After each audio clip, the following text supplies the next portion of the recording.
আমরা গতকাল একটা নিউজ পাই আশুলিয়া থানায় স্মরণিকা দেওয়ান নামে খাগড়াছড়ি বাড়ি। তিনি তার এক আত্মীয়ের মাধ্যমে জানতে পারেন যে সাভারে অবস্থিত ডিওএইচএসের ভেতরে অবস্থান করছেন সুমন নামে একজন ব্যক্তি, তার বাড়ি যশোর, এবং তার সাথে কোরবান আলী সহ আরও দুইজন। তো তাদের মাধ্যমে তিনি যোগাযোগ করেন। যোগাযোগ করে তারা বলে যে তাদেরকে অস্ট্রেলিয়া নিয়ে যাওয়া হবে। এই প্রেক্ষিতে তাদেরকে বলা হয় যে প্রথম ধাপে অস্ট্রেলিয়ায় প্রত্যেক ব্যক্তির কাছ থেকে 20 লক্ষ করে টাকা লাগবে। তো তাদেরকে 20 লক্ষ টাকার জায়গায় কয়েক ধাপে নগদ এবং অ্যাকাউন্টের মাধ্যমে 19,50,000 টাকা প্রদান করে, এবং তারপরে তাদেরকে বারবার ভিসার জন্য চাপ দিতে থাকে। তখন যখন ভিসা দিতে পারে না, তখন তাদেরকে অস্ট্রেলিয়ার গ্রুপ নামে একটা হোয়াটসঅ্যাপ গ্রুপ খোলে। সেই গ্রুপে তাদেরকে অ্যাড করা হয় এবং এর সাথে আরও অন্য অন্য ভুক্তভোগীদেরকেও অ্যাড করা হয়।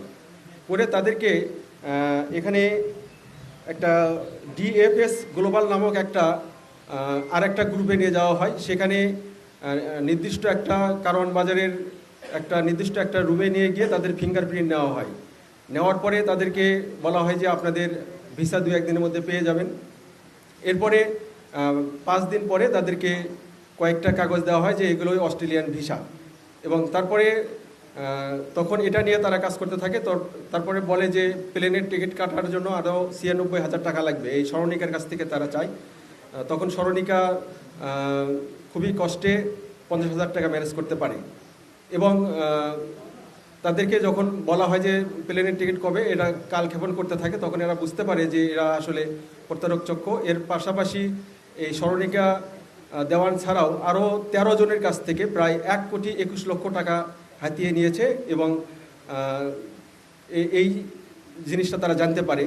তখন তারা বুঝতে পারে যে এরা আসলে প্রতারক চক্র।